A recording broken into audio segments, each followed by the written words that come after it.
স্বাগতম সবাইকে আমাদের আজকের দ্বিতীয় ক্লাস পদার্থের ধর্ম এবং তরঙ্গ বিষয়ের উপর আজকে দ্বিতীয় ক্লাস আমরা করছি।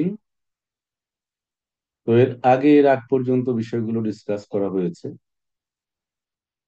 আজকে আমরা শুরু করব মহাকর্ষ বলের প্রকৃতির উপর। আমি কিছু আলোচনা করব এখানে, যদিও 6টা পয়েন্ট আকারে লেখা আছে, কিন্তু এখানে বোঝার মতো অনেক বিষয় রয়েছে। যেমন মহাকর্ষ বল হচ্ছে কেন্দ্রিক বল এবং সংরক্ষণশীল। তার মানে হচ্ছে যে এই বল নির্দিষ্ট বিন্দু অভিমুখে ক্রিয়া করে, এবং এর এর দ্বারা যে কাজ আমরা জানি সংরক্ষণশীল বলের সংজ্ঞা, যে আমরা যদি একটা জায়গা থেকে যাত্রা শুরু করে আবার কিছু দূরত্ব অতিক্রম করে ওখানে ফিরে আসি, তাহলে যে বল দ্বারা ওই বস্তুর উপর কৃত কাজ শূন্য হবে সেটাই হচ্ছে সংরক্ষণশীল বল। যেমন একটু আগে বললাম যে তুমি যদি মনে করো একতলা থেকে দোতলায় উঠেছো, দোতলা থেকে আবার একতলায় নেমে গেলে, তো একতলা থেকে যখন দোতলায় উঠেছো তোমার উপরে বল বা তোমার সরণটা বলের যেদিকে হয়েছে, দোতলা থেকে একতলায় নামার সময় মহাকর্ষ বলের ঠিক তার বিপরীত দিকে সরণটা ঘটিয়েছো তুমি। তাহলে এখন যে বিন্দু থেকে স্টার্ট করে তুমি ঘুরে এসে আবার সেই বিন্দুতে পৌঁছালে, তার মানে তোমার উপরে কৃত কাজ এখন শূন্য। কারণ একবার ধনাত্মক কাজ হয়েছে, একবার ঋণাত্মক কাজ হয়েছে। ধনাত্মক এবং ঋণাত্মক কাজের সংজ্ঞা আমরা জানি, যে বলের ক্রিয়া দিকের বিপরীত দিকে যদি বস্তু সরে যায় তাহলে ঋণাত্মক, আর যদি বলের দিকে সরে তাহলে ধনাত্মক কাজ হয়। হুম? যখন বলের বিপক্ষে বস্তু কাজ করতে হয় তখন কিন্তু তাকে ওই বলের এগেনস্টে সমপরিমাণ বিপরীতমুখী বল প্রয়োগ করতে হয়। ঠিক আছে? তাহলে তুমি যখন একতলা থেকে দোতলায় উঠলে, তখন তুমি তোমার বডির উপরে যে বল প্রয়োগ করেছো সেই বলের দ্বারা কৃত কাজ হচ্ছে পজিটিভ। আর তোমার উপরে মহাকর্ষ বল যে কন্টিনিউয়াস কাজ করছে, মহাকর্ষ বল বলতে এখানে অভিকর্ষ বলটাই আমরা বলছি, কিন্তু অভিকর্ষ হচ্ছে মহাকর্ষের একটি বিশেষ অবস্থা। শুধুমাত্র একটা পার্টিকুলার যখন গ্রহ আমরা বলি, যেমন পৃথিবীর অভিকর্ষ অথবা চাঁদের অভিকর্ষ অথবা মঙ্গলের অভিকর্ষ, এরকম আমরা বলে থাকি। অর্থাৎ পার্টিকুলার যখন করি আমরা, তখন ওইটাকে আমরা ওই ক্ষেত্রে তার মহাকর্ষ বল। তখন আমি উঠছি উপরের দিকে, আমাকে টানছে নিচের দিকে, তাহলে আমার উপরে ক্রিয়াশীল মহাকর্ষ বলটা মূলত নিম্নমুখী। আর আমি শরীরটাকে টেনে নিয়ে উঠছি, এই জন্য আমাকে কষ্টও করতে হচ্ছে। কারণ আমার শরীরের যে ভর আছে, এই ভরটা আমার শরীরের ভিতরে সঞ্চিত শক্তি ব্যবহার করে কিন্তু ভরটাকে আমার তুলতে হচ্ছে। অর্থাৎ আমাকে একটা বিপরীতমুখী বল প্রয়োগ করতে হচ্ছে, অভিকর্ষ বলের বিপরীত। তাহলে আমার উপর অভিকর্ষ বল দ্বারা কিন্তু কাজ হচ্ছে ঋণাত্মক, আর আমি যখন নেমে আসছি তখন আমার উপর অভিকর্ষ বল দ্বারা কিন্তু কাজ ধনাত্মক। তাহলে আলটিমেটলি আমি যখন পূর্বের অবস্থায় ফিরে এলাম, ওঠার সময় যে পরিমাণ ঋণাত্মক কাজ করেছিলাম, নেমে সেই পরিমাণ ধনাত্মক কাজ আমি ফেরত দিয়ে দিলাম। অর্থাৎ আমার উপর এখন অভিকর্ষজ বল দ্বারা ক্রিয়াশীল কাজের পরিমাণ, সম্পাদিত কাজের পরিমাণ শূন্য। এটাই বোঝানো হচ্ছে যে সংরক্ষণশীল বল মানে কি। তারপরে আসো, মহাকর্ষ বল তড়িৎ বল এবং চৌম্বক বলের মতো দূরত্বের বর্গের ব্যস্তানুপাতে পরিবর্তিত হয়। এই বল মাধ্যম নিরপেক্ষ, অর্থাৎ মাধ্যমের উপর নির্ভর করে না। মহাকর্ষ বলের প্রকৃতি আকর্ষণীয়, তবে এখানে একটা কথা উল্লেখ্য যে চৌম্বক বল এবং তড়িৎ বল কিন্তু মাধ্যম দ্বারা প্রভাবিত হয়। মহাকর্ষ বলের প্রকৃতি আকর্ষণী। এই বল কখনোই বিকর্ষণী আচরণ প্রদর্শন করে না। মহাকর্ষ বল সংশ্লিষ্ট বস্তু, অর্থাৎ তুমি মহাকর্ষীয় বিকর্ষণী বল কোথাও শুনবে না। এবং সেটা কিন্তু এর আগেও আমরা আলোচনা করেছি। মহাকর্ষ বল সংশ্লিষ্ট বস্তু কণাদের ভর ব্যতীত কণাদের অন্য কোনো গুণাবলী কিংবা কণাদের কিরকম অণু বা পরমাণু দিয়ে গঠিত, অথবা এরা তরল নাকি বায়বীয়, এগুলো কোনো কিছুর উপরে নির্ভর করে না। শুধুমাত্র এই পদার্থের ভর কত সেটাই একটা বিষয়। মহাকর্ষ বল সমসাময়িক, অর্থাৎ বস্তুর সকল দিকেই এই বলের মান সমান। মানে কোনো বিশেষ দিকে বলের মান বেশি হবে, কোন বিশেষ দিকে কম হবে, এই ধরনের কোনো ঘটনা নেই। কেননা বলটা কাজ করবে বস্তুটার কেন্দ্র বরাবর। অতএব যে কোনো দিক থেকে তুমি কেন্দ্রের দিকে আসতে গেলে বলের পরিমাণ একই হবে। মহাকর্ষ সূত্র থেকে কেপলারের তৃতীয় সূত্র, তৃতীয় সূত্রটা একটু মনে করে দেখো। কেপলারের তৃতীয় সূত্র থেকে আমরা কিন্তু নিউটনের সূত্র প্রতিপাদন করেছিলাম, একটু আগে আমরা দেখিয়েছিলাম। এই যে কেপলারের সূত্র, T square is proportional to R cube, এখান থেকে আমরা নিউটনের সূত্র প্রতিপাদন করে দেখিয়েছিলাম। এখন আবার উল্টাটা দেখাচ্ছি আমরা, যে নিউটনের মহাকর্ষ সূত্র থেকে আমরা কেপলারের তৃতীয় সূত্র প্রমাণ করতে পারি। তো এটা আমি একটু তোমাদেরকে ক্যালকুলেশন করে দেখাই, তাহলে তোমরা আরো ভালো বুঝতে পারবে।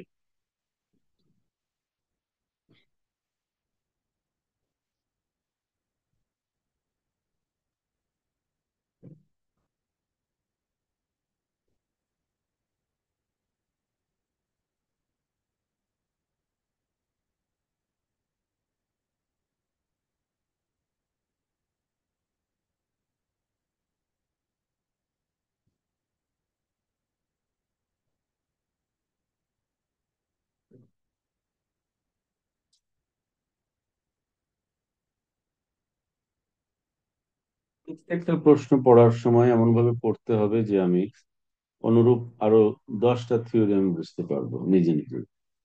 এইভাবে করে পড়তে হবে, পড়ার সিস্টেমই এটা। আর পদার্থবিজ্ঞানের প্রতি একটা ভীতি যদি কারোর জন্মে যায় একবার, তাহলে কিন্তু তার ভিতরে এটা যে সহজ জিনিস বা এটা আমরা চাইলে সহজভাবে বুঝতে পারি, এই যে যে মেথোডোলজি বা এই যে যে মানে কনসেপ্ট, এই জায়গা থেকে কিন্তু মানুষ সরে যায়। তখন কিন্তু ওই ভীতিটা আর কাটানো সম্ভব হয় না, বুঝতে পেরেছো? বোর্ড দেখা যাচ্ছে?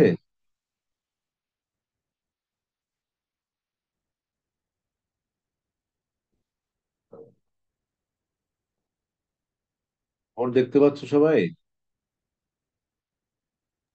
জি স্যার।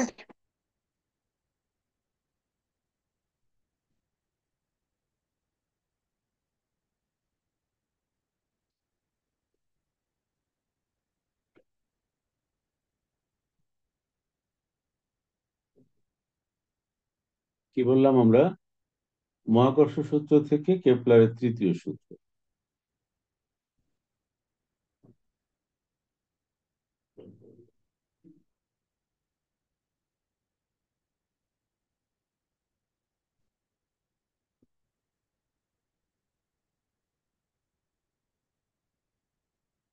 তোমরা লেখার সময় বোর্ডে হাত দিবে না, বোর্ডে হাত দিলে কিন্তু লেখাগুলো গোলমাল হয়ে যাবে। খুব সাবধান, লেখার সময় বোর্ডে হাত দিবে না কেউ। ঠিক আছে?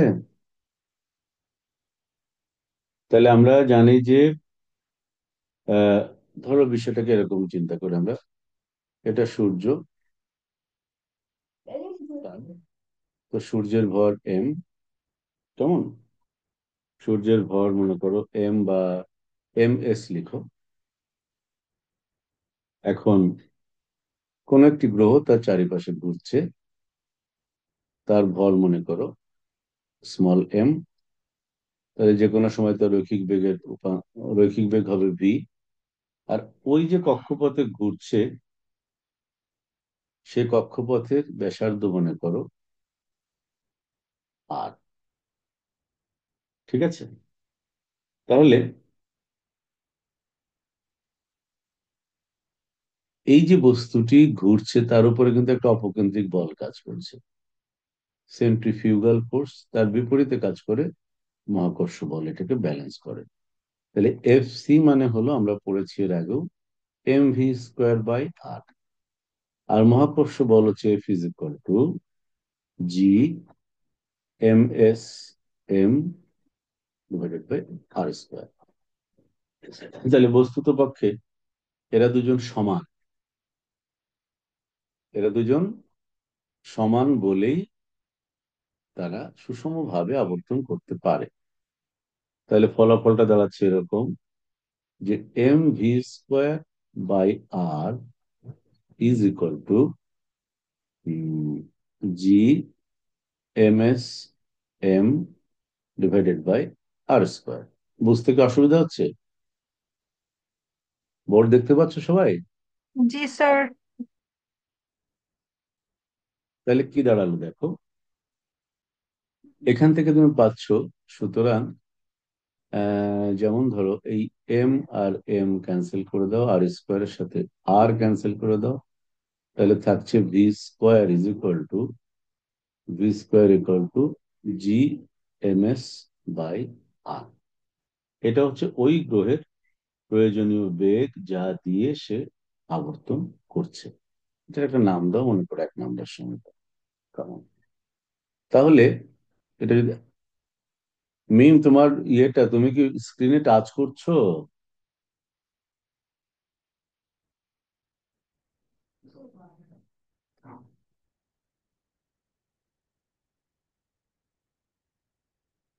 গ্রহের পর্যায়কাল। পর্যায়কাল মানে হচ্ছে সে কত বেগে ঘুরছে।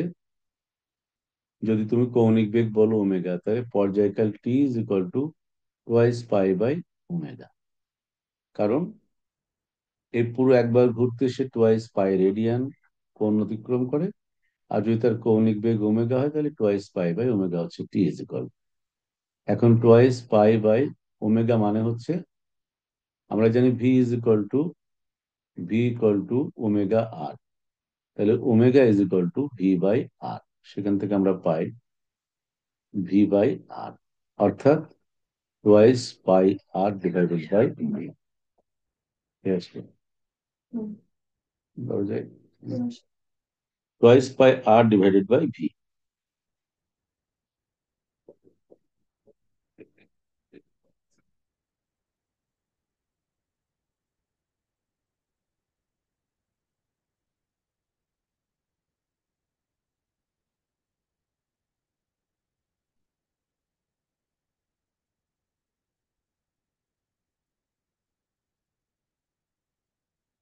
V is equal to twice pi R divided by T. কেমন? তাহলে এই মানটা আমরা এখন 1 নম্বর সমীকরণে বসিয়ে দিই, ভি এর জায়গাতে। দেখো কি ছিল, V square equal to GMS by R. এখানে ভি এর মানটা বসাবো টোয়াইস পাই আর বাই টি। তাহলে কি হয় দেখো,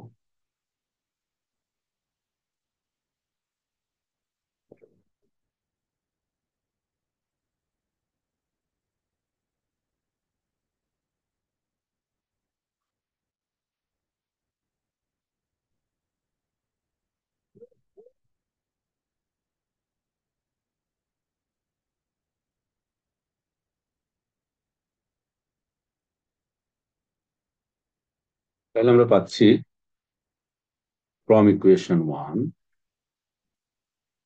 twice pi R by T whole square is equal to G M S by R.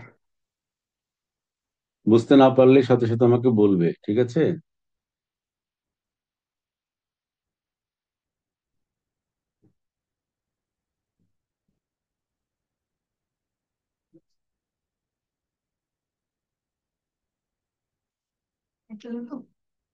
R T square is equal to কত হচ্ছে তাহলে? T square is equal to হচ্ছে, এটা একান্তরকরণ করো, তাহলে T square is equal to 4 pi R cube divided by G M S.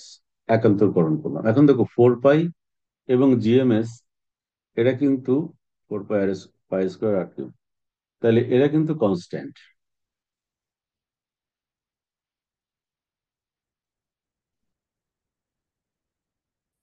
Sorry, 4 pi square by, কেন constant? কারণ সূর্যের ভর একটা ধ্রুব রাশি, মহাকর্ষীয় ধ্রুবক একটা ধ্রুব রাশি, 4 পাই স্কোয়ার একটা ধ্রুব রাশি, তাহলে এটা ইজ ইকুয়াল টু ধ্রুবক। তাহলে আমরা লিখতে পারি, সুতরাং T square is equal to ধ্রুবক ইন্টু আর কিউব। সুতরাং T square is proportional to R cube. এটা কার সূত্র ছিল? স্যার কেপলারের তৃতীয় সূত্র। তাহলে প্রমাণ হলো।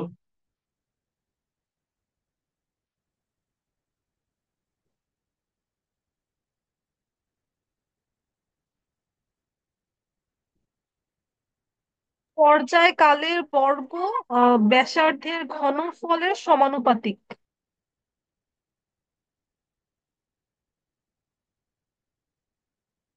এই প্রমাণিত হলো।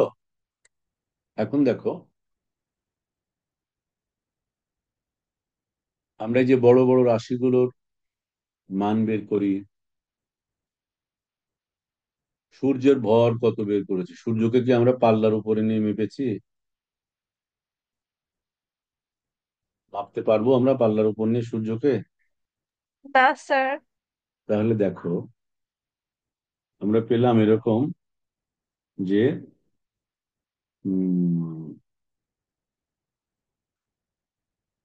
টি square equal to 4 pi square r cube divided by, কি পেয়েছিলাম, জি,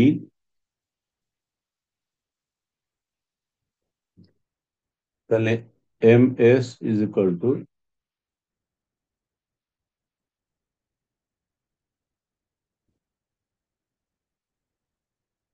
কেমন, এটা তো সূর্যের ভর। তো এখন দেখো তুমি কিভাবে সূর্যের ভর বের করতে পারো। যেমন ধরো, আহ পৃথিবীর ক্ষেত্রে, আমরা যদি গ্রহটাকে পৃথিবী ধরি, তাহলে পৃথিবীর ক্ষেত্রে আর মানে তার সূর্য থেকে গড় দূরত্ব, সেটা হলো তোমার 1.49 × 10⁻11 মিটারের মতো। তারপরে জি এর মান তো আমরা জানি, জি মহাকর্ষ দুর্ভোগ 6.67 × 10⁻⁻11। তারপরে হচ্ছে তোমার, মানে ওটার একক হচ্ছে newton metre square per kg square. তারপরে ছিল তোমার আর কি লাগবে এখানে, টি এর মান। তো পৃথিবীর জন্য টি মানে 365 ডেজ, কেমন, বা দিন। তার মানে হচ্ছে 365 × 24 ঘন্টা, 1 ঘন্টা সমান 3600 সেকেন্ড, তাহলে এত সেকেন্ড। এখন যদি এই ভ্যালুগুলোকে আমরা বসাই, তাহলে আমরা ইজিলি ইয়ের মান বের করতে পারি। সরি। তাহলে আর পাই এর ভ্যালু তো আমরা জানি। তাহলে তুমি দেখো এখান থেকে আমরা পাচ্ছি,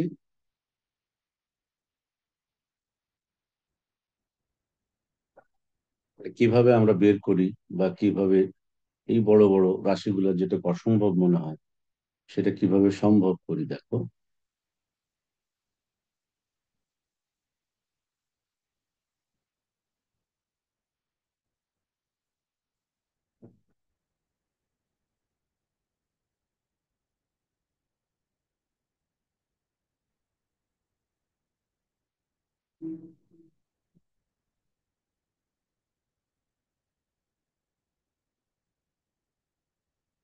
এত কেজি,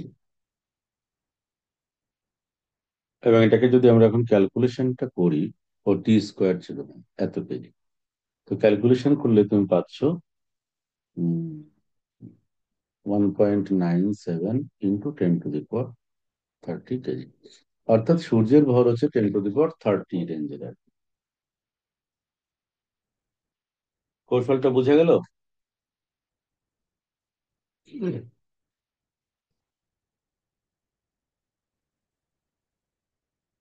সবাই বুঝতে পারলে কৌশলটা?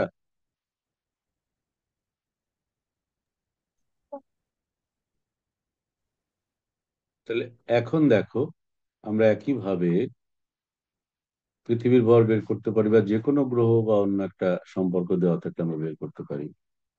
পৃথিবীর ভর আমরা এখান থেকে বের করতে পারি। তারপরে চাইলে ঘনত্ব বের করতে পারি, কেননা ঘনত্ব মানে ভর বাই আয়তন। তো পৃথিবীর গড় ব্যাসার্ধ যদি আমরা জানি, পৃথিবীকে আমরা একটি গোলকের আকৃতি বিবেচনা করি। কিন্তু এগুলো একদম খুবই সাধারণ হিসাব। উদাহরণগুলো দেখবা তোমরা, পিডিএফটা দিয়েছিলাম তোমাদেরকে।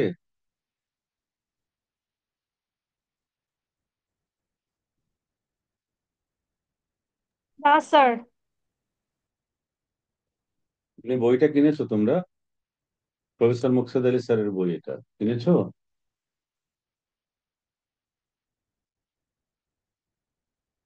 স্যার আমি কিনি নাই। সিরাজুল স্যারের বই কিনছি স্যার। অসুবিধা নেই, লেকচার গুলো ঠিক আছে, এটা পিডিএফ আমি দিয়ে দিই, সমস্যা নেই। এই বইয়ের প্রিন্টিংটাও ভালো। আর হয় কি, মাসুদ আলী স্যারের বইটাতে ভুলের পরিমাণ কম। আমি এই জন্য শুধু ফার্স্ট ইয়ার না, second year, third year, fourth year পর্যন্ত ওনার বই বেশি ফলো করি আমি। হুম। জি স্যার, জি স্যার, আমাদের কলেজে ওনার বই ফলো করে। কিনবো স্যার মকসেদ স্যারের বই।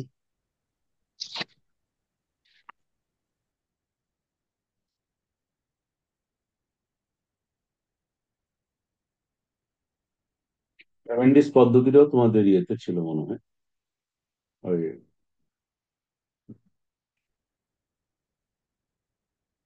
সম্ভবত ইন্টারমিডিয়েটে ছিল। তো আর এটা বেসিক্যালি ওই লেভেলেরই জিনিস। হুম। এটা আর কিছুই না, কিন্তু এটা খুব সূক্ষ্ম পর্যবেক্ষণ। কারণ মহাকর্ষ বলের পরিমাণ তো ধরো একেবারে ওরকম এত মারাত্মক রকম বেশি না যে তুমি ল্যাবরেটরির মধ্যে খুব সামান্য পরিসরে দুটো বল নিয়ে তুমি ফিল করবে, বিষয়টা ওরকম নয়। তারপরে আমি একটু বুঝিয়ে দিই, দেখো। প্রথমে পিকিউ দণ্ডকে ঘোরানো হয় যেন এটি আরএস দণ্ডের সমকোণে অবস্থান করে। পিকিউ দণ্ড কই, আরএস দণ্ড কই, সমকোণে মানে এখানে বুঝতে হবে তোমাকে, যেটা থ্রি ডাইমেনশনাল কনসেপ্ট, তো টু ডাইমেনশনালি আমরা বুঝতে হবে। সমকোণে মানে ধরো এটা এভাবে আছে, তাহলে এটা এভাবে আছে, অর্থাৎ আহ একটু যদি পরিষ্কার করে আমরা বলতে চাই,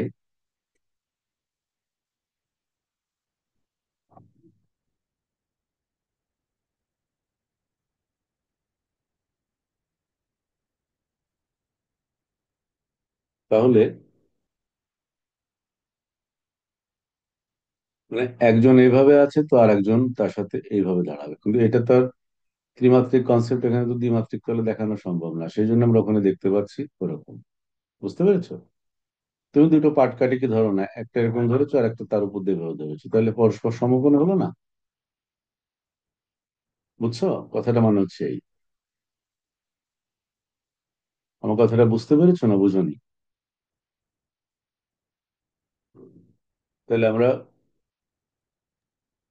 আর এস দণ্ডের সাথে সমকোণে অবস্থান করি, এই অবস্থায় যন্ত্র সাম্যাবস্থায় থাকে এবং ব্যবর্তন তারে কোনো পাক পড়বে না। ব্যবর্তন তার হচ্ছে এটা, অর্থাৎ মহাকর্ষ বলের মহাকর্ষ বলের প্রভাবে যখন এই ছোট এবি বস্তু দুটি বড় সিডি বস্তু দ্বয় দ্বারা আকর্ষিত হবে, তখন এই যে যে এখানে যে টর্শনাল ওয়্যারটা লাগানো রয়েছে, এই টর্শনাল ওয়্যারটাতে একটা মোচড়ের সৃষ্টি হবে। মোচড় হলে সেই বিক্ষেপণটা আমরা কাউন্ট করতে পারবো। আর এই বিক্ষেপণটা হবে একমাত্র কারণ হচ্ছে মহাকর্ষ বল কাজ না করলে এই বিক্ষেপণটা হবে না। কিরকম দেখো, আমরা যেমন এখানে দেখো এবিসিডি কে দেখে C1 C2 অবস্থান, D1 D2 অবস্থান, বিভিন্ন অবস্থান দেখেছি। আসলে কি ঘটছে, এই দুটো বস্তু আর এই দুটো বস্তু কিভাবে অবস্থিত যে তার আকর্ষণ করবে, এটা আমরা একটু বোর্ডে এঁকে দেখে আসি। কেননা এখানে যেভাবে দেখানো হচ্ছে তাতে করে বুঝতে মুশকিল হয়ে যাবে। সরি।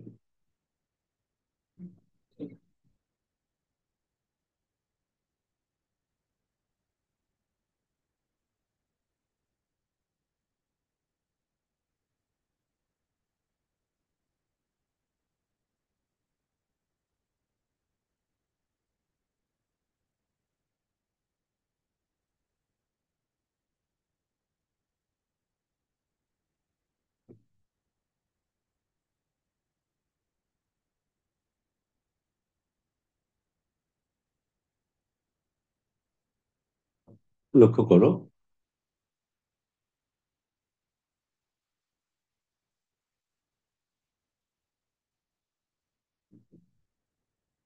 এই মনে করো আমার বড় বড় বিশাল দুটো বস্তু একটা সি, একটা ডি।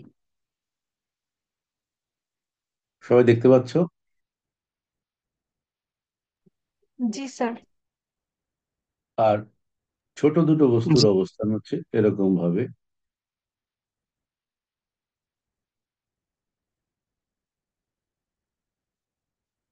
একটা মনে করো এ, একটা মনে করো বি। তাহলে এ বি একই রকম সাইজ, সি এবং ডি একই রকম সাইজ। তাহলে এই বস্তুটিকে এই বস্তুটি তার কেন্দ্রের দিকে যে বলে আকর্ষণ করবে, এই বস্তুটি এই বস্তুটিকে সে একই বলে তার কেন্দ্রের দিকে আকর্ষণ করবে। তাহলে ঘটনা কি দাঁড়ালো, এটা যদি এফ হয় এটাও এফ, আর এটাই হচ্ছে সে মহাকর্ষ বল। এখন যদি এদের মধ্যবর্তী দৈর্ঘ্য আমার জানা থাকে, ধরো টোয়াইস এল দৈর্ঘ্য হলো, এই তারে যে মোচড় খাবে, এই যে তারটা দিয়ে এখানে ঝুলানো আছে, এই তারের উপরে মনে করো তুমি কোন একটা দর্পণ বা কিছু রেখেছো। তুমি যদি এখানে একটা দর্পণ সেট করা থাকে তোমার, তাহলে তুমি দর্পণের উপরে যদি এখান থেকে একটা রিফ্লেকশন ফেলো, মনে একটা লাইট তুমি এখান থেকে ফোকাস পেলে দর্পণের উপর, তাহলে দেখা যাচ্ছে যে দর্পণে তুমি যখন লাইট মেরেছো রিফ্লেক্টেড হয়ে প্রথমে এইখানে আসছে, এরপরে যখন তুমি এই দুটো বস্তুকে ছেড়ে দিয়েছো, রিলিজ করে দিয়েছো, তখন এই আকর্ষণ বলের ফলে যখন তারটা এইভাবে মোচড় খেয়েছে, তখন দর্পণটা ঘুরে যাওয়াতে রিফ্লেক্টেড রেটা এখান থেকে ঘুরে মনে করে এখানে চলে আসছে। তাহলে প্রথম অবস্থা হচ্ছে এখানে, আর বস্তু দুটিকে যখন এই দুটো বস্তুর উপরে আকর্ষণ করার সুযোগ দিলাম, তখন অবস্থান হচ্ছে এখানে। তাহলে এখন তাদের মধ্যবর্তী ডিফ্লেকশন অ্যাঙ্গেল মনে করো থিটা। কথাগুলো একটু ভালো করে বোঝার চেষ্টা করো। থিটা। আবার এদিকে যে দুটো বল সমান এবং বিপরীতমুখী সমান্তরাল বল, তাদের যে বলের ভ্রামক, সেটা হচ্ছে বলদ্বয়ের ক্রিয়ারেখার মধ্যবর্তী দূরত্ব এবং বলের একটি বলের মান। তো সেটা হচ্ছে টোয়াইস এল এফ।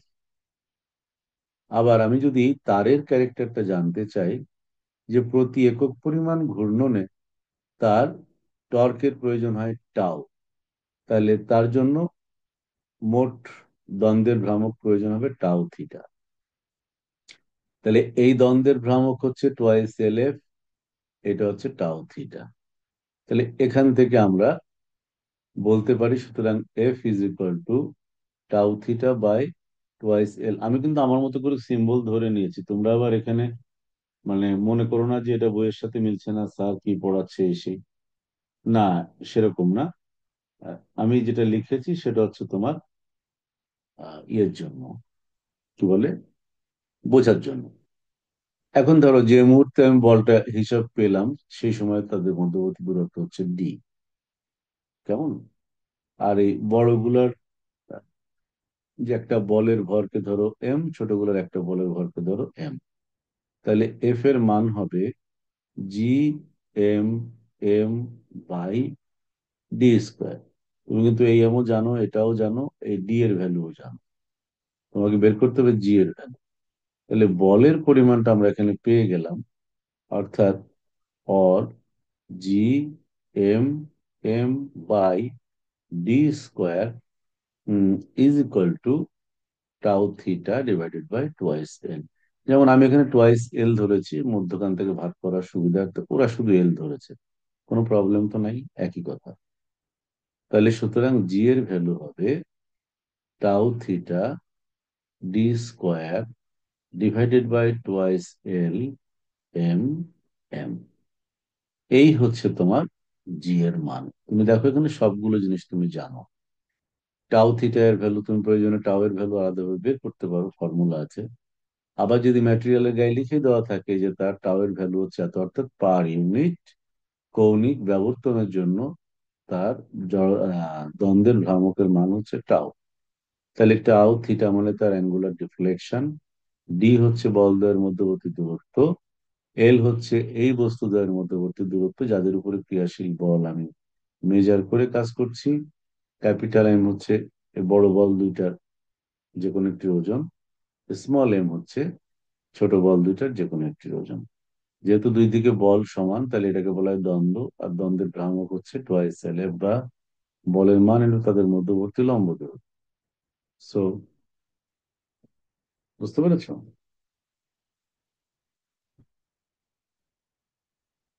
তাহলে এখন আমরা ডান দিকে রাশিগুলির মান বসালে উম আমরা পেয়ে যাব জি এর মান কত। এটাকে বলা হয় ক্যাভেন্ডিশ পদ্ধতি। কি বলা হয়? ক্যাভেন্ডিশ পদ্ধতি। ক্যাভেন্ডিশ পদ্ধতি। এভাবে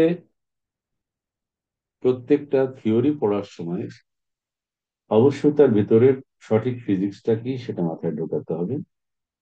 না হলে এটা মুখস্থ করাই হবে, কিন্তু কাজের কাজ কিচ্ছু হবে না।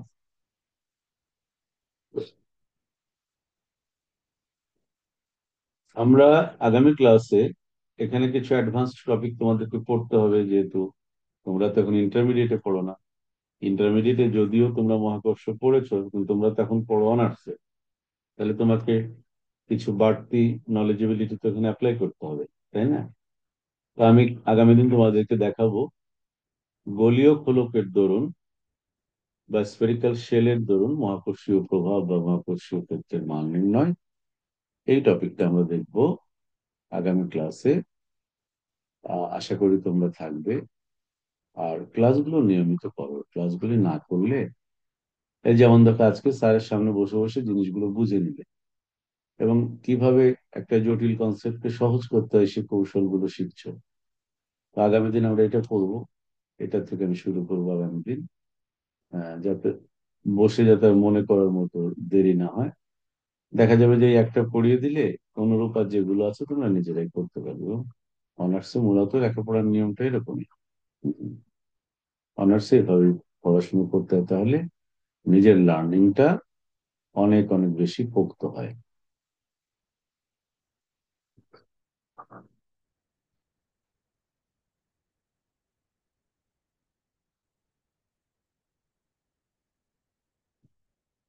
আমরা প্রথম চ্যাপ্টারটা একটু আস্তে ধীরেই পড়বো, খুব বেশি তাড়াহুড়ো করে লাভ নেই।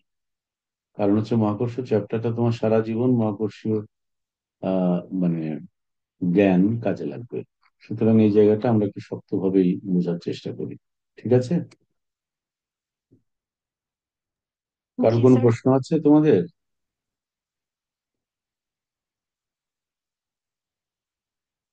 তোমাদের কারো কোনো প্রশ্ন ছিল?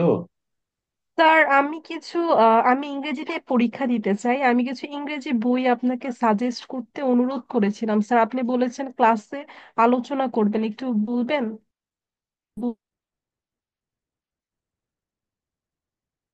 খুব ভালো কথা ইংরেজিতে। তাহলে তুমি,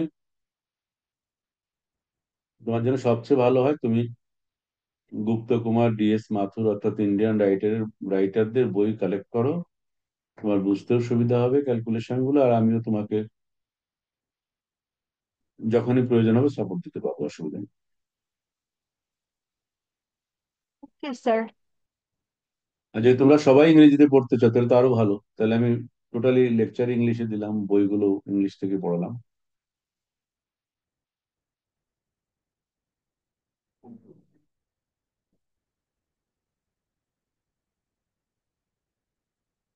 তুমি দেখো, এটা তো খুবই ভালো ইচ্ছা, আমি খুব অ্যাপ্রিসিয়েট করলাম।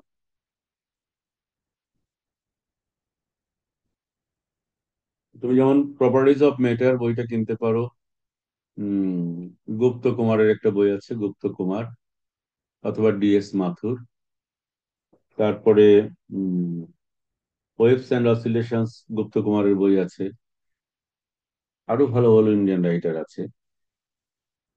তারপরে ইন্ডিয়ান রাইটারদের বইগুলো হয় কি আমাদের এশিয়ান ছেলে মেয়েদের জন্য লেখে, তো একটু সহজ ইংরেজিতে লেখে এবং ভেঙে ভেঙে লেখে। তারপরে তোমাদের হিট অ্যান্ড থার্মোডাইনামিক্সেও সেম, তোমার গুপ্ত কুমারের বই আছে, গুপ্ত কুমার বই দেখতে পারো, হিট অ্যান্ড থার্মোডাইনামিক্স। আর একটা কি আছে জানি তোমাদের, মেকানিক্স। মেকানিক্স। হ্যাঁ, তো mechanics and properties of matter. আবার অনেক ক্ষেত্রে আছে তোমার ভেক্টর অ্যান্ড মেকানিক্স, এরকম বইও রয়েছে, আমি এক্স্যাক্টলি রাইটারের নামটা মনে পড়ছে না। এগুলো পাওয়া যাবে, কোনো অসুবিধা নেই, কোনো অসুবিধা নেই। আর ইংরেজিতে লেখা তো আরো সহজ, তোমার ইংরেজি বই না হলেও তুমি ইংরেজিতে লিখতে পারবে, কোনো অসুবিধা নেই।